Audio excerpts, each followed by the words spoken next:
Salut à tous, c'est Shaman Nicole et aujourd'hui on se retrouve pour le premier épisode où on va parler de moi. Alors c'est super bizarre de commencer un podcast comme ça puisque je parle très rarement de ma personne en mode open bar comme ça. Généralement c'est parce qu'on me pose des questions auxquelles je réponds, mais j'ai pas forcément cette facilité à parler de moi, de mon expérience, etc. comme ça, de but en blanc on va dire. Alors je vais essayer de faire un truc qui est quand même assez concis et propre, puisque je vais essayer de me souvenir de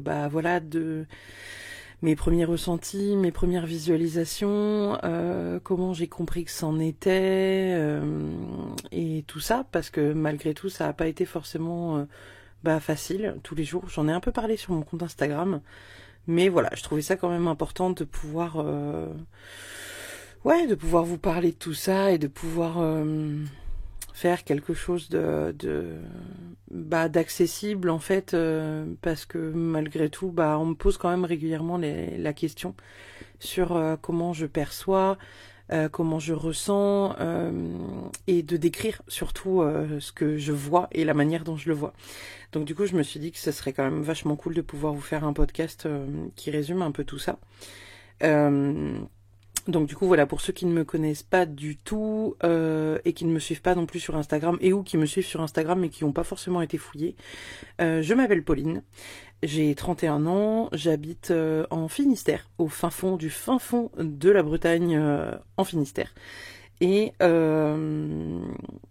alors je sais pas si le terme médium et ou chaman et ou guérisseuse, voilà, sont adaptés, parce que malgré tout, j'ai envie de vous dire que c'est des trucs que je vis depuis plus ou moins petite.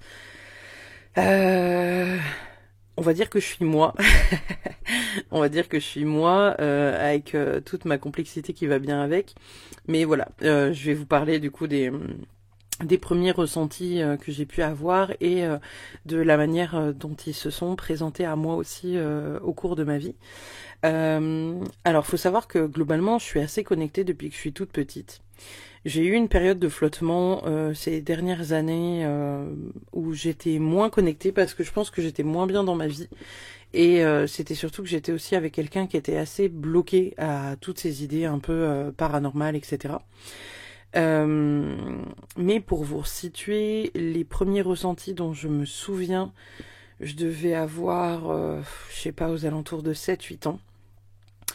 Et en fait, le premier flash, vraiment le réel premier flash dont je me souviens avoir un réel souvenir, on va dire, c'est un flash dans lequel en fait je vois ma grand-tante décrocher le téléphone et lors de ce coup de fil, on lui apprend le décès de mon arrière-grand-mère. Et en fait, si vous voulez, c'est un flash que j'avais déjà eu quelques temps auparavant, où je voyais toujours, en fait, je voyais quelqu'un de dos qui décrochait, j'avais la sensation de connaître la silhouette, et je voyais la personne s'effondrer au téléphone, et je comprenais pas forcément au début le pourquoi du comment, et puis au fur et à mesure que la date se rapprochait, le flash devenait de plus en plus, détaillé. Le dernier flash que j'ai eu concernant cet événement, c'était du coup ma grand-tante qui décrochait au téléphone avec ma grand-mère pas loin. C'était dans une maison que je ne connaissais pas, et effectivement c'était la maison d'une autre grande-tante dans laquelle on n'avait jamais été. Donc voilà, je la connaissais pas pour cette raison-là, et le téléphone sonnait, on annonçait du coup à ma grand-tante le décès de sa mère. Et du coup, la fin de vacances était un peu écourtée parce que du coup, voilà, il y avait le décès de mon arrière-grand-mère qu'il fallait gérer. Donc ça, voilà, c'était un des premiers flashs que j'ai eu, et je me souviens que ma petite sœur, elle l'avait eu également, puisque on avait parlé avec ma sœur à ce moment-là, et je lui avais dit, purée, toi aussi tu sais, toi aussi t'as vu, et elle m'avait dit oui. Et en fait, on savait toutes les deux que le coup de fil qui allait être passé tôt ou tard dans cette maison-là, parce que j'avais reconnu la cuisine, etc., c'était pour annoncer le décès de mon arrière-grand-mère. Autant vous dire que lors de ce premier flash-là, on prend pas vraiment en considération ni ce qui se passe, ni ce qui nous arrive. On a juste la sensation de connaître quelque chose un peu, comment dire... En fait, on percute pas, on conscientise pas qu'on a vu en amont de ce qui se passe parce que c'est pas un âge où on peut comprendre ce genre de truc. Donc, si vous voulez, à ce moment-là, j'y prête pas vraiment attention. Et puis, j'ai d'autres flashs, d'autres trucs qui viennent, etc. Et je me souviens que pendant longtemps, à l'adolescence, je suis dans ce truc de me dire purée, Pauline, faut que t'arrêtes de penser comme ça parce que vraiment, à chaque fois que tu penses un truc, ça arrive. Et c'est bizarre, tu vois. Et c'est bête, mais en fait, majoritairement, c'est rare. Alors, je pose indirectement la question aux autres médiums qui pourront peut-être écouter ce podcast, mais moi, de mon côté, c'est rare qu'en fait, j'ai eu des flashs où il y avait des trucs qui étaient très joyeux. On peut avoir des flashs sur un événement, une demande en mariage, un truc très ponctuel, etc. Mais c'est rare qu'on ait un flash où on nous montre du très joyeux. Généralement, c'est pour nous prévenir de quelque chose, c'est pour faire de la prévention concernant un événement qui va être un peu dur à passer, ou quelque chose qu'on pourrait éviter, etc. Et qui du coup est assez préventif au niveau du flash. Quoi qu'il en soit, quand j'étais adolescente, je savais, quand j'allais en cours, si j'allais être interrogée par tel ou tel prof, je savais si mon bus avait du retard, donc je savais que je pouvais partir un peu plus en avance ou en retard en fonction. Et en fait, je trouvais ça étonnant d'être la seule, entre guillemets, au courant. Dans le sens où je me suis vue plusieurs fois arriver à l'arrêt de bus, genre 5 minutes en retard, et où les autres enfants me disaient putain, mais attends, t'es en retard, t'imagines, t'aurais pu louper le bus. Et où je dis non, il va arriver là dans 2 minutes, clairement, voilà quoi. Et on me disait ouais, mais non, en fait d'habitude il passe 5 minutes en amont, à quelle heure tu vois, tu t'es dit que potentiellement ce jour-là il arrivait 5 minutes en retard. Et moi dans ma tête j'étais là en mode je sais pas, je le sais quoi, comme si le chauffeur du bus m'avait envoyé un SMS pour me dire ouais, j'aurai 5 minutes de retard, tu vois. Prends ton temps, vraiment rien ne sert de courir. Et pareil, c'est un truc à l'adolescence qu'on comprend pas trop parce qu'on sait, mais on sait pas pourquoi on sait. Ça, je pense que c'est une des phrases que vous avez peut-être le plus entendues des médiums qui peut-être vous entourent ou si vous avez regardé des trucs concernant les médiums. Mais je sais que moi, pour ma vie, vraiment, j'ai ce truc de me dire je sais pas comment je le sais, mais je le sais. Et puis après ça, de fil en aiguille, il est arrivé d'autres choses et puis j'avais des flashs concernant certaines situations, etc. Des sensations de déjà-vu aussi, beaucoup, que j'ai eu notamment au lycée où il y avait un parc à côté de mon lycée et où en fait j'avais cette sensation d'avoir vu et revu et re-revu ce parc avec le château qu'il y avait dans le parc. J'avais la sensation de connaître cet endroit, d'y avoir déjà été, etc. Et en fait, je me suis rendu compte que les visualisations que j'avais, c'était du coup les prémices des flashs que je pouvais avoir. J'ai tiré mes premières cartes, je devais avoir 9 ans, 9-10 ans par là. Je devais être en CM2, donc ça devait être ça. Ouais, 9 ans, 10 ans par là. À l'époque, mes parents venaient d'acheter une maison dans la région toulousaine et puis on avait une voisine, Camille, si tu passes par là. C'est pas la même Camille que dans un des podcasts que j'ai dit, que j'ai cité dans un des podcasts précédents. C'est une autre Camille. Et en fait, c'était la voisine, c'était la fille des voisins que mes parents avaient. Et puis, en fait, il faut savoir que moi, je suis tombée sur un jeu de tarot à la maison. Et il y avait le bouquin explicatif des cartes de tarot selon si elles tombaient en endroit, en envers, etc. Et je ne sais pas comment, je ne sais pas pourquoi. maintenant avec le recul, je me dis qu'il n'y a pas de hasard non plus, c'est qu'il fallait que je tombe dedans très tôt, c'est que je suis tombée sur ce bouquin-là et je me suis dit avec mon amie Camille, oh bah vas-y, ce serait cool, viens, on se tire les cartes. Et il faut savoir en fait que quand moi j'ai tiré, donc elle m'a tiré les cartes et moi j'ai tiré les cartes. Quand j'ai tiré ces cartes, il faut savoir que quand je regardais les cartes, j'avais en tête, je voyais en fait ses parents se disputer. Et je voyais en fait sa maman jeter son alliance au sol en disant qu'elle demandait le divorce. Et dans la foulée, je les voyais tous partir avec des valises. Et ça, c'était le flash que j'avais quand moi je faisais les cartes à Camille. Et n'ayant jamais fait les cartes auparavant, bah, le premier réflexe qu'on a en fait à 9 ans, c'est pas forcément d'écouter son intuition, mais c'est de regarder dans l'ouvrage. Et dans l'ouvrage, ça parlait voilà d'une séparation, d'un divorce et de la fin d'un cycle, puisqu'il y avait la carte de la mort et ça parlait voilà de la vente d'un bien, d'une maison et de l'argent en fait qui rentrait par rapport à la vente d'une maison. Quand je lui parle de tout ça, je me sens pas forcément super bien parce que bon, au départ tu prends ça comme un jeu en fait. Quand t'as 9 ans, hein, t'as la sensation que voilà c'est un peu c'est pour rigoler, tu vois. On joue au Madame Irma et puis rien de tout ça va arriver. Et en fait, il s'avère que 6 mois après, ses parents parlaient de divorce. Et moins d'un an après, la maison était vendue pour que ses parents puissent se séparer et se reconstruire chacun de leur côté derrière. Et il faut savoir en fait que moi, j'ai jamais pu reparler à Camille après. Parce que voilà, enfin forcément à cette époque, moi j'avais 9 ans, on s'est perdu de vue et on s'est pas forcément retrouvé, on n'en a jamais reparlé de ce truc-là et de ce que j'avais pu voir.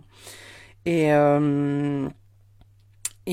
du coup voilà. Et donc en fait ça fait partie des petites choses où tu te dis c'est à la fois trop cool, mais à la fois bah tu souhaites à personne que ses parents divorcent, que la maison soit vendue et qu'elle perde tous ses repères et toutes ses copines indirectement. Donc il y avait un truc de très cool dans le fait de pouvoir voir dans les cartes. Mais il y avait aussi ce truc un peu flippant de se dire la vache, je me suis pas trompée. Et c'était surtout aussi essayer de comprendre pourquoi moi j'avais eu cette visualisation dans ma tête où je voyais sa mère balancer son alliance, demander le divorce, où je les voyais partir avec leurs valises, quitter leur maison. Et elle pas parce que en fait quand Camille m'a fait les cartes à moi ça parlait de mon amoureux de l'époque et ça disait que voilà il y aurait une séparation dans le temps avec cet amoureux là. Je sais qu'il écoute les podcasts donc il va se reconnaître.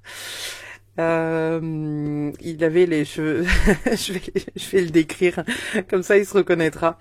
Mais je sais qu'il passe par là, parce que si tu passes par là, tu m'as offert une peluche souris que tu as gagnée à la fête foraine. Tu avais des cheveux très longs et les yeux très très bleus. Je ne dirais pas, pardonnez, je vais tomber le micro, je ne dirais pas son prénom parce que voilà, problème de confidentialité, mais je sais qu'il écoute ce podcast. Donc du coup voilà, et en fait elle m'avait parlé de la séparation avec cet homme et ce qui en soi n'était pas forcément déconnant dans le sens où bah voilà c'était ça faisait partie de mes premiers amours. Il y avait quand même peu de chances que ça aille plus plus loin que tout ça, mais on va dire que au niveau de la lecture, sa lecture s'était arrêtée à ce qu'elle pouvait lire sur le livret et il n'y avait pas eu de visualisation comme moi j'avais pu avoir. Quand on parle de visualisation, parce qu'on me demande souvent qu'est-ce que je vois qu'est-ce que je vois, qu'est-ce que je perçois, parce que c'est assez drôle quand on me parle de ça, on a la sensation un peu comme quand là souvent sur les stories Instagram vous voyez que j'ai des boules de cristal, les gens me posent la question, mais genre comment tu lis dans une boule de cristal, est-ce que c'est comme dans les films, est-ce que tu vois toute une scène à l'intérieur? Non. Non, non, je vous le dis, non. Faut savoir en fait que les boules de cristal, comme dans les visualisations qu'on peut avoir lorsqu'on a un flash, ça va être majoritairement dans la tête que ça se passe. Et en fait, moi, quand je décris ça, je le décris un peu comme un souvenir, genre comme si c'était un souvenir. Là, par exemple, je vais vous faire un exercice tout con, mais si je vous demande de vous souvenir de quelque chose qui est important pour vous, qui est lié, je sais pas, à votre famille ou quelque chose comme ça, vous allez penser à ça et ça va revenir dans votre tête. Et dans ce souvenir-là, il y a énormément de choses qui vont revenir. C'est-à-dire que sans l'entendre, vous allez vous souvenir du rire de votre grand-mère. Vous êtes peut-être en train de faire un barbecue et vous allez vous souvenir de l'odeur qu'a ce barbecue-là précisément. Ça va être tout un contexte en fait qui va revenir à vous et qui est un souvenir qui est imprégné. Et en fait, il faut savoir que les flashs, moi je les visualise un peu dans cette même sorte d'idée. C'est-à-dire qu'il y a quelque chose qui vient dans ma tête, mais qui ne m'appartient pas, mais que je connais, alors que ça ne m'appartient pas. Et en fait, je fais exactement la même chose quand je fais des contacts défunts. Parce qu'il y a plein de gens qui m'ont déjà dit purée mais la vache mais comment tu sais pour le prénom de ma grand-mère, ma tante, ma mère, mon truc, mon machin, alors que je ne demande rien aux personnes. Et puis comment tu sais pour ci, ça, parce que voilà, des fois en fait quand je fais des contacts défunts, bah on me donne des infos et ce sont des infos qui sont très précises, avec des noms précis, avec des souvenirs qui sont très précis. Alors que je ne demande pas d'infos en fait à la personne et généralement la personne je la connais pas suffisamment bien pour avoir l'intégralité de ces infos-là parce que moi de mon côté je n'arrive pas forcément à comment dire à avoir une communication qui est fluide de cette manière avec mes propres défunts à moi et alors que c'est très fluide avec les défunts des autres donc c'est assez problématique et en même temps on dit toujours que les cordonniers sont souvent les plus mal chaussés, c'est le cas. En guidance, en voyance, en médiumnité, c'est le cas parce qu'en fait, on a des flashs pour nous, mais c'est rare que ça nous concerne directement. C'est plus des trucs qui vont nous impacter. Moi, je sais que les flashs que j'ai pu avoir concernant ma vie, c'était des flashs qui généralement concernaient ma fille ou qui concernaient, voilà, mon ex-mari ou des trucs comme ça et où en fait c'était des trucs qui étaient très précis mais ça je ne me voyais pas forcément moi directement.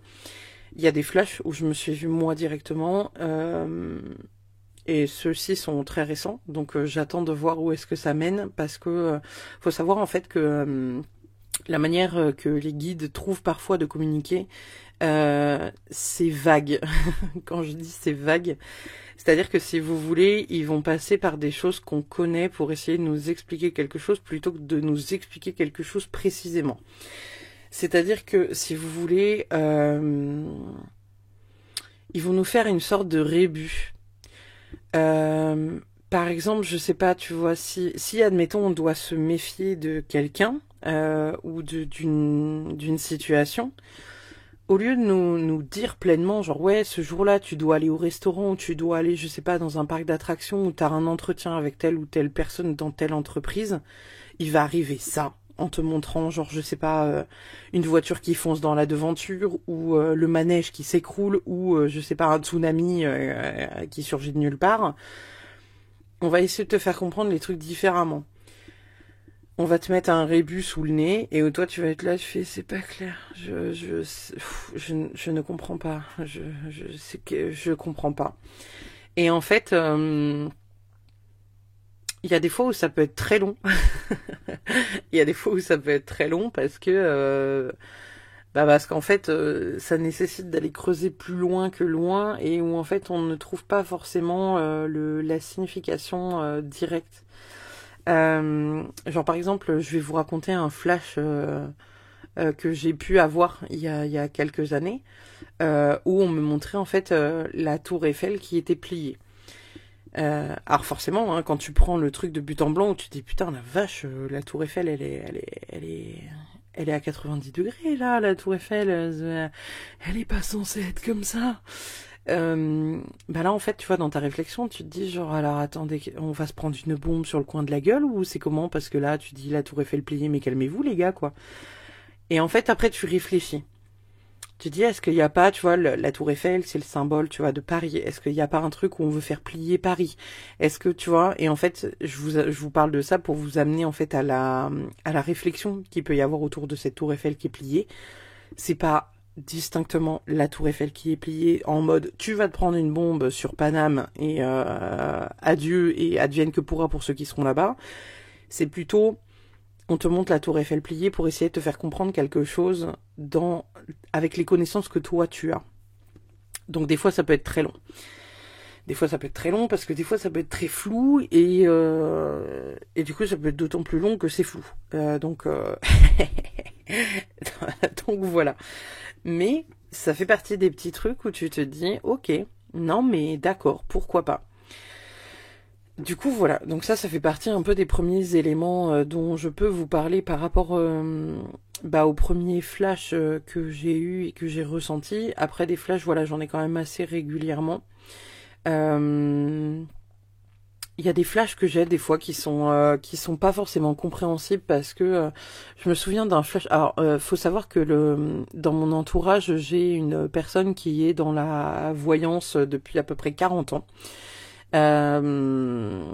C'est une personne qui compte énormément pour moi et on parle régulièrement de ça. Et une fois, on était au téléphone et en l'ayant au téléphone, j'ai un flash et je lui parle de ce que je vois et je dis putain c'est bizarre, je dis je comprends pas, je dis là je dis je nous vois dans une maison, donc sachant qu'il y avait moi, il y avait mon compagnon, il y avait ma fille. Il y avait du coup cette personne-là et il y avait son compagnon de l'époque qui était aussi présent. Et je dis je comprends pas pourquoi, je dis c'est bizarre, tu vois, je dis là on me montre une maison, donc je décris la maison, je dis il y a une sorte de basse-cour devant, je dis tu vois les trucs avec les petits graviers dans lesquels tu pourras avoir des poules. Je dis quand t'es face à la maison, je dis sur la droite, je dis il y a un espèce de truc un peu couvert, nanana. Et elle me dit ouais, elle me dit la maison elle a la porte qui est verte. Et je dis ouais, je dis vert bouteille. Et elle me dit quand tu t'approches de la maison, elle me dit la porte d'entrée, donc c'est une grande porte verte, et elle me dit tu as 4 carreaux, tu sais, donc avec c'est comme des petits vitraux en fait. Et je dis oui. Et elle me dit la poignée elle est comment? Et je dis la poignée c'est une grosse poignée centrale, je dis comme en laiton, tu vois, qu'il faut tourner pour ouvrir la porte. Elle me dit ouais, bah elle me dit tu vois là, tu visualises la même maison que j'ai vue dans un de mes flashs. Donc je dis d'accord. Ok. Et je lui dis pourquoi pourquoi on visualise la même maison? C'est une maison qu'elle ne connaît pas, qu'elle n'a pas dans sa famille. C'est une maison que je ne connais pas et que je n'ai pas dans ma famille non plus. Et en fait, dans cette maison, donc il y avait tout ce truc-là. Et en fait, je me souviens que dans mon flash, on était allé chercher des pommes pour faire une tarte aux pommes. Et que, en gros, quand je revenais avec les pommes pour faire la tarte aux pommes avec elle, pendant que ma fille était avec les garçons dans le jardin en train de s'occuper, etc., je revenais et en fait, elle s'écroulait parce qu'elle avait un souci aux jambes et elle tombait nettement par terre et j'appelais les garçons en disant appelez les secours, pendant que j'étais en train d'essayer de la mettre en PLS. Et essayer de comprendre ce qui se passait, ce qu'elle ressentait, est-ce qu'elle avait mal, etc. Et en fait, je lui parle de ça, mais en lui disant, ouais, c'était bizarre, il y avait ci, il y avait ça, on était au niveau de tel endroit, je lui décrivais la pièce dans laquelle on était, etc. Elle visualisait très très bien la maison dont je lui parlais, alors que moi j'étais là en mode, je ne comprends pas c'est quoi le concept, je ne comprends pas. Et donc je lui parle de ce malaise qu'elle fait en lui disant voilà tu sens plus tes jambes, il y a ci, il y a ça, tu t'écroules sous ton propre poids. Et du coup, moi, je dis, je laisse tomber le panier de pommes par terre parce que je suis inquiète de t'être vue tomber, en fait, comme ça, de t'être littéralement écrasée par terre parce que tu ne sentais plus tes jambes. Et donc, je lui parle de ça. Et puis, ça s'arrête là, on reprend un peu notre conversation, etc. Elle me fait, bon, bah écoute, on verra bien. Elle m'appelle la semaine qui suit et elle me fait «Ah, Pauline, j'ai pensé à toi parce que c'est drôle, tu sais, le flash que t'as eu la semaine dernière. Et ben en fait, ce matin, je sentais plus mes jambes et je suis tombée, je me suis écroulée. Et j'étais là, je lui dis non mais attends, euh, je lui dis c'est pas drôle, je lui dis il y a rien de drôle là-dedans.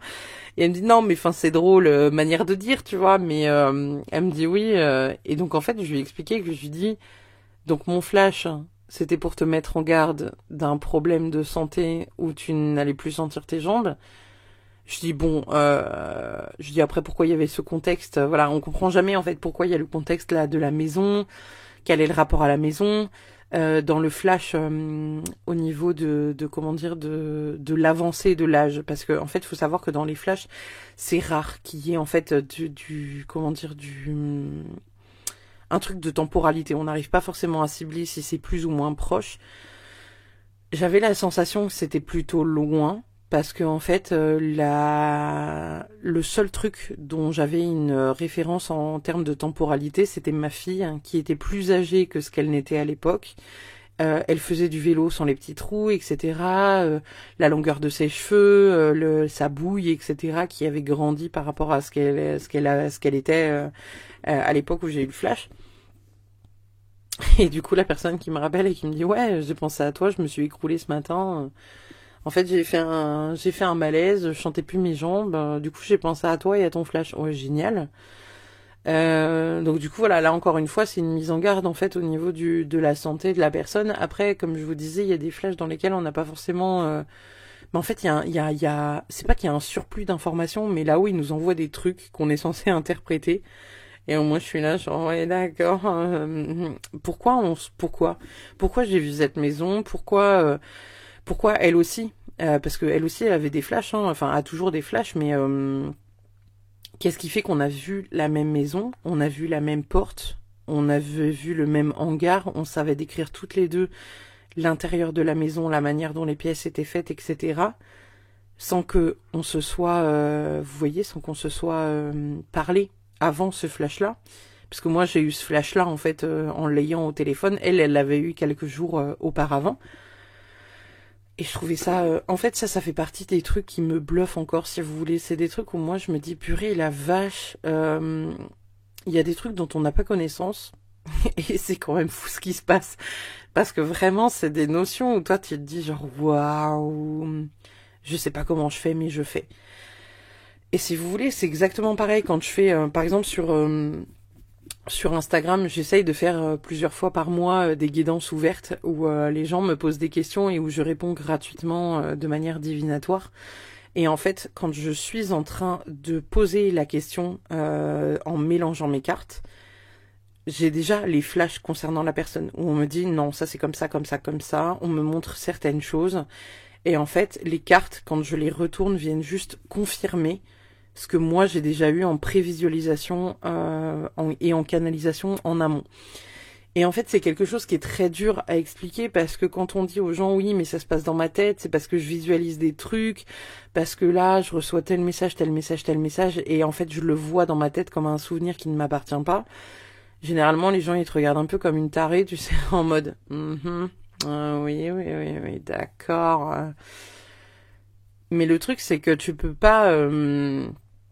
c'est dur de démontrer que c'est pas ton imagination. Moi, je sais. Après, maintenant, je le sais avec le temps que c'est pas mon imagination. Je le sais d'autant plus que voilà, quand je fais des guidances ou des canalisations ou des contacts défunts pour des gens et que les gens me disent attends, là, tu viens de me décrire entièrement une cuisine que tu n'as jamais vue de ta vie. Là, tu viens de me citer Pierre, Paul, Jacques, l'intégralité de ma famille, alors que toi et moi, on ne se connaît pas.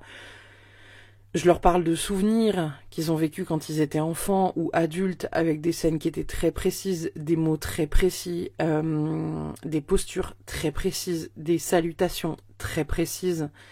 des trucs que je ne peux pas savoir parce que ça leur appartient et ça appartient à leur famille, à leur histoire de famille. Et en fait, je suis encore bluffée de mes capacités à faire ça. C'est-à-dire que quand ça arrive, j'ai une part de moi qui me dit genre waouh, c'est trop génial. Et il y a une part de moi qui dit genre non, mais enfin tranquille, c'est chill quoi, c'est cool. Mais il y a quand même une part de moi, tu vois, où je me dis putain, c'est fou ce qui se passe. C'est pas dans le truc de l'ego, tu vois, où tu dis genre ouais, je suis trop forte, excusez-moi, poussez-vous. C'est vraiment ce truc, tu vois, de putain, c'est incroyable. Genre vraiment, c'est incroyable.